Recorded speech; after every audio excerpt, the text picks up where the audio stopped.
Zee 24 तास एक पाऊल पुढे. नमस्कार, आपण पाहतात महासत्तेची नवी गणितं आणि या दुसऱ्या सेगमेंटवर मी जाणार आहे पहिल्यांदा गिरीश झकोटिया यांच्याकडे. गिरीश झकोटिया हे अतिशय नामवंत असे अर्थतज्ञ आहेत. गिरीशजी, तुम्ही चर्चा पाहताय ओबामांच्या निवडीची कारणं आणि त्याचे सगळे पर्स्पेक्टिव्ह 3 तज्ज्ञांनी आपल्याला दिलेले आहेत. आपण त्यांच्या आर्थिक बाजूंविषयी आता बोलू. एक तर पहिली गोष्ट, अर्थव्यवस्थेला चालना देण्याकरता रोजगार निर्मितीची गरज होती.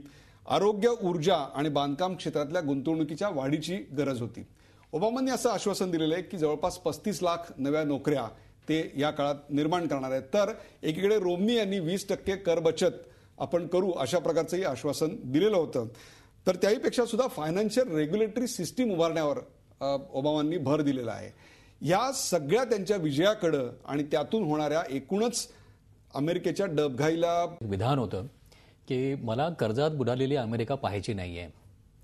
म्हणजे आकडेवारीनुसार त्यांच्या GDPच्या साधारणपणे 75 ते 80% कर्ज ही रिअल इस्टेटमध्ये म्हणजे घरांमध्ये अडकलेली कर्ज आहेत. ओबामांना जो उद्याचा अमेरिका घडवायचा आहे, जी उद्याची अमेरिका घडवायची आहे, ती युवकांची अमेरिका घडवायची आहे. त्यामुळे बेरोजगार किंवा रोजगाराची निर्मिती हे त्यांचं पहिलं उद्दिष्ट आपण मान्यच केलं पाहिजे. एक उदाहरण इथं मी मांडू इच्छितो की रोमनी हे कुठल्या अशा प्रवृत्तीचं प्रतिनिधित्व करतात. शेअर होल्डर व्हॅल्यू ॲप्रिसिएशन, की बाबा भागधारकांची मालमत्ता वाढली पाहिजे, उच्चपदस्थ कर्मचाऱ्यांचा पगार वाढला पाहिजे आणि म्हणून प्रोडक्शन बेसिस तुमचे जे आहेत ते भारताबाहेर तुम्ही घेऊन जा. आणि यामुळं बऱ्याच अमेरिकन कंपन्या म्हणजे कोरिया, चीन वगैरेमध्ये जाऊन स्थापित झाल्या. यातून रोजगार बुडाला अमेरिकेचा, तिथलं इनोव्हेशन किंवा संशोधनाचं काम बुडालं. आज ते सगळं ओबामा साहेबांना पुन्हा अमेरिकेत आणायचं आहे. आणि ओबामा गेली 4 वर्षे म्हणत राहिलेत की आमच्या मुलांमधली जी इनोव्हेटिव्ह जी एक तयारी होती, जी कमी कमी होत गेलेली, ती मला पुन्हा इथं आणायची आहे. एक नवी अर्थव्यवस्था मला घडवायची आहे. जसं आता आधी बोललं गेलं की VR99, त्या VR99चं प्रतिनिधित्व ओबामा साहेब करत आले आणि त्या विश्वासापोटी आज ते जिंकून राहिले. दुसरा एक मला महत्त्वाचा मुद्दा इथं जो मला जास्तीचा महत्त्वाचा वाटतो की भारतातून काही अशा काळज्या व्यक्त केल्या गेल्या की ओबामा साहेब अनएम्प्लॉयमेंटबद्दल बोलतायत, अमेरिकन लोकांच्या रोजगाराबद्दल बोलतायत, त्यामुळे भारतीय मुलांच्या रोजगाराचं काय होईल. माझं असं मत आहे की जेव्हा तुम्ही समग्रपणे या सगळ्या बाजूंकडे पाहता तर अमेरिकेची अर्थव्यवस्था सशक्त होणं, सुदृढ होणं हे आम्हा सगळ्यांच्या फायद्याचं आहे. त्याची 2 महत्त्वाची कारणं मला अशी वाटतात. एक, आमचा जो निर्यातीचा जो बेस आहे, अमेरिकेकडे पाहून जो आम्ही वाढवत नेलेला आहे, तो मला खूप महत्त्वाचा वाटतो. दुसरा, एक लोकशाही प्रधान राष्ट्र असल्यामुळं आमचा नैसर्गिक मित्र अमेरिका होऊ शकतो, चीन होऊ शकत नाही.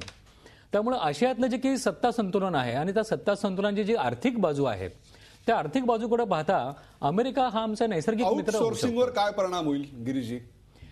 दोन्ही बाजून आपण त्याकडे पाहिलं पाहिजे. आउटसोर्सिंग बद्दल ओबामा साहेब जे बोलत राहिले, outsourcing of labour, outsourcing of material, outsourcing of ideas, एका बाजूने ते बोलतायत की अमेरिका हे एक वेगळ्या प्रकारचं राष्ट्र आहे, एक वेगळा समाज आम्हाला उभा करायचा आहे. पहिली 1.5 ते 2 वर्ष आत्ताच्या या येणाऱ्या कारकिर्दीमध्ये ओबामा साहेब त्यावर जोर देतील, नाही असं नाही. पण त्यातून मी फक्त माझ्या भारताचं भलं पाहायचं का की मी अमेरिकेचं भलं पाहायचं? म्हणजे उद्याचा अमेरिका जर एक छानपैकी मोठी अर्थव्यवस्था होणार असेल आणि त्यामध्ये तिथं स्थायिक झालेल्या भारतीयांचा फायदा होणार असेल. Girish, you have to take a stance. तुम्ही मला सांगा, आउटसोर्सिंगसाठी ओबामांचं पुन्हा येणं ही गुड न्यूज आहे की बॅड न्यूज आहे? मी असं म्हणेन, in short run it could be व्ह्यूड as म्हणजे एक वाईट अशी घटना बऱ्याचशा भारतीयांना वाटू शकेल. पण जर आपण दूरगामी विचार केला अमेरिकन अर्थव्यवस्थेचा आणि उद्या तिथं घडणाऱ्या वेगवेगळ्या घटनांचा, अमेरिकन कंपन्या पुन्हा अमेरिकेत येऊन प्रस्थापित होत आहेत, त्यामुळे जो नवा रोजगार निर्माण होणार आहे, ज्या नव्या संध्या आम्हाला उपलब्ध होणार आहेत भारतीय निर्यातदारांना, आपण त्या प्रकारे भालचंद्र कांगोंचं मत या ठिकाणी घेणं अतिशय महत्त्वाचं आहे. भालचंद्र कांगो, भारतीय उद्योग जगताना आज आम्ही जवळपास 12 मोठ्या उद्योगपतींशी बोललो. त्यात आदी गोदरेज होते, राहुल बजाज होते, मी स्वतः त्यांच्याशी बोललो. मला तुम्ही सांगा, या सगळ्यांनी स्वागत केलेलं एक प्रकारे याचं. आता तुम्ही याचं आर्थिक विश्लेषणही केलेलं पाहिलेलं आहे गिरीश झकोटिया यांनी. तुम्ही एकूणच अमेरिकेच्या अर्थव्यवस्थेकडे आणि त्यातून होणाऱ्या नवीन आर्थिक परिणामांकडे कसं बघताय? पहिल्या प्रथम आपण सत्तेकडे माणसं कोण निवडून आली असं बघून अनालिसिस करण्याचा प्रयत्न करतो. तो अमेरिकेसकट कुठल्याच राष्ट्रांसाठी खरा नाही. खरी सत्ता कोणाकडे अमेरिकेमध्ये आज? तर वॉल स्ट्रीटकडे आहे. डिफेन्स इंडस्ट्रीकडे आहे, मोठ्या मोठ्या GE सारख्या, मायक्रोसॉफ्ट सारख्या इंडस्ट्रीकडे आहेत. ह्या इंडस्ट्री ओपिनियन मेकर्स आहेत. ह्या इंडस्ट्री प्रचंड पैसा खर्च करतात, लॉबिंग करतात आणि अमेरिकेचं राजकारण डायरेक्शन देतात. आणि म्हणून आपण ओबामा आल्यानंतर जणू काही फार बदल होणार आहे आणि त्याच्यामध्ये काही होणार आहे असं बघता कामा नये. आउटसोर्सिंगचा या कंपन्यांना जर फायदा होत असेल तर आउटसोर्सिंगवर ओबामा बंधनं आणण्याचा प्रयत्न केल्यानंतर वेगवेगळ्या प्रकारे लॉबिंग केलं जाईल.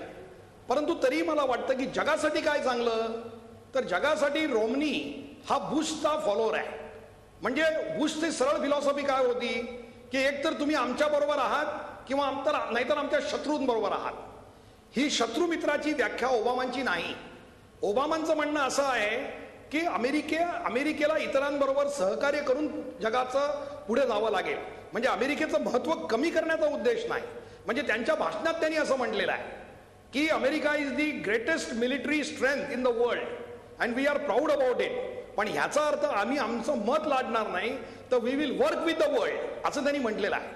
म्हणजे जगाबरोबर सहकार्याची भूमिका घेऊन आम्ही पुढे जाऊ आणि ही त्यांच्या इंटरनल इकॉनॉमिक सुधारण्यासाठी त्यांना आवश्यक असलेली गोष्ट वाटते. भाजन काका, तुम्हाला या ठिकाणी एक उपप्रश्न अशा करता विचारतोय की मागच्या वेळा त्यांनी घेतलेली भूमिका आणि आत्ताची घेतलेली भूमिका याच्यात फरक आहे? निश्चित असणार, कारण का मागच्या वेळेस तुम्ही लक्षात घ्या त्यांना सेकंड टर्म लढवायची होती, पूर्ण पार्टीला बरोबर घ्यायचं होतं. यावेळेस डेमोक्रेटिक पार्टी पूर्णपणे त्यांच्या बरोबर आहे आणि त्यांना आता थर्ड टर्म मिळण्याची शक्यताच नाही. म्हणून ते जास्त आक्रमक होतील. आणि इंटरनल इकॉनॉमी, जे तुम्ही मगाशी क्लिंटनचं वाक्य सांगितलं की अमेरिकेची ही निवडणूक याचं वैशिष्ट्य असं की ही अमेरिकेच्या अंतर्गत घसरणाऱ्या आर्थिक परिस्थितीवर झालेली निवडणूक आहे. आणि त्यामुळे ओबामांना त्याची जाणीव आहे की आपण या आर्थिक बाबीकडे कसं लक्ष देतो ह्याच्यावरच आपल्याला जज केलं जाणार आहे.